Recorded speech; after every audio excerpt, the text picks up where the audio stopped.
బోధి ప్రేక్షకులకు నమస్సులు. వయసు మీరాక మన గౌరవాన్ని ఎలా కాపాడుకోవాలి, జీవితాన్ని ఆనందమయంగా ఎలా మలుచుకోవాలి అన్న అంశం గురించి కొందరు అనుభవజ్ఞులు, మానసిక శాస్త్రవేత్తలు చెప్పిన అంశాలు ఈరోజు మనం మాట్లాడుకుందాం. పెద్దతనం వచ్చింది అనగానే కొన్ని విషయాలు మనం వదిలేయాలి. పట్టుకోవడం కష్టం, కానీ వదిలివేయడంలో బాధ ఏంటి చెప్పండి. అలా అనుమానంగా చూడకండి. ఏం వదిలేలో కూడా వాళ్ళే చెప్పారు. అమ్మాయి, గ్యాస్ కట్టేసావా, గీజర్ ఆఫ్ చేసావా, ఏసీ ఆన్లో ఉన్నట్టుంది, పాలు ఫ్రిడ్జ్లో పెట్టావా, కరెంటు బిల్లు కట్టారా, ఇలాంటి ఎంక్వైరీలు వదిలేయండి. మా కోడలు కొడుకు పట్టించుకోరు అని హైరాణ పడకండి. ఇలా పట్టించుకుంటూ 60-70 ఏళ్ళు గడిపారు.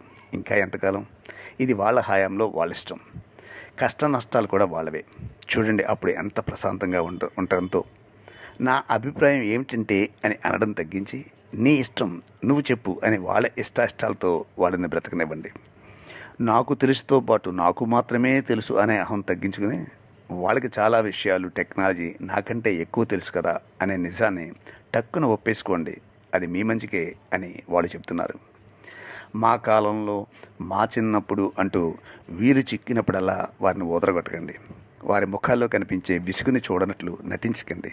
మన పిల్లల కోసం వచ్చేవారితో మితంగా మాట్లాడండి. వాళ్ళు మన కోసం రాలేదు అని గుర్తుంచుకోండి. కాసేపు మాట్లాడాక గదిలోకి వెళ్ళిపోగలిగే మనోనిగ్రహం అలవర్చుకోండి.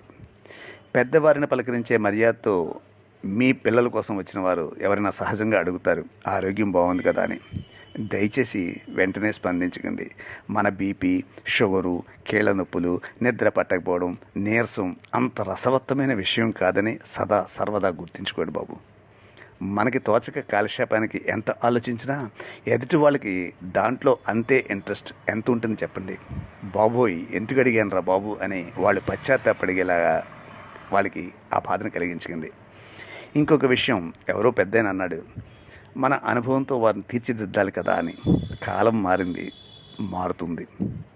రోట్లో కంది పచ్చడి రుబ్బడం, తిరగలతో విసరడం, కట్టెల పొయ్యి మీద వంట చేయడం, కవ్వంతో మజ్జిగ చిలకడం, ఇలాంటివన్నీ కూడా ఏంటంటే మన అనుభవాలు. నేటి తరానికి ఎలా ఉపయోగపడతాయి? ఉద్యోగాలైనా అంతే. పద్ధతులు మారుతున్నాయి. టెక్నాలజీ అన్నింటా చోటు చేసుకుంది. విమానంలో ప్రయాణించే వారికి ఎర్ర బస్సులో సీటు ఎలా పట్టుకోవాలో చెప్పి ఏంటి ప్రయోజనం?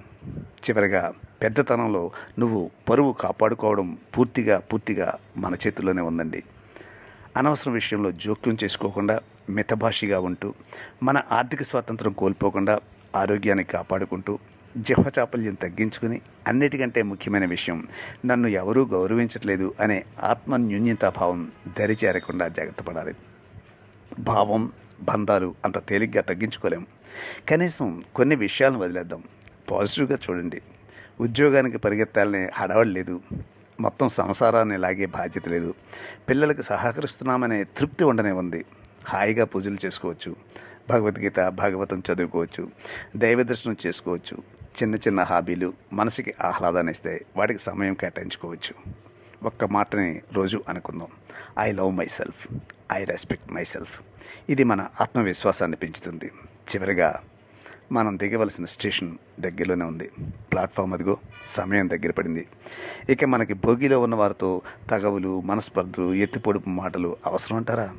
మనం దిగుతుంటే వారి ముఖాల్లో అమ్మయ్య అనే భావం కనిపించాలో, లేక అయ్యో అప్పుడే స్టేషన్ వచ్చేసిందా అనే భావం కనిపించాలో నిర్ణయం మన చేతిలోనే ఉంది.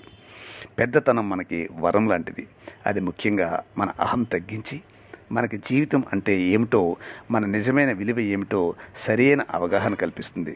కాబట్టి అందరూ వృద్ధాప్యాన్ని ఆనందంగా స్వాగతించాలి సుమండి.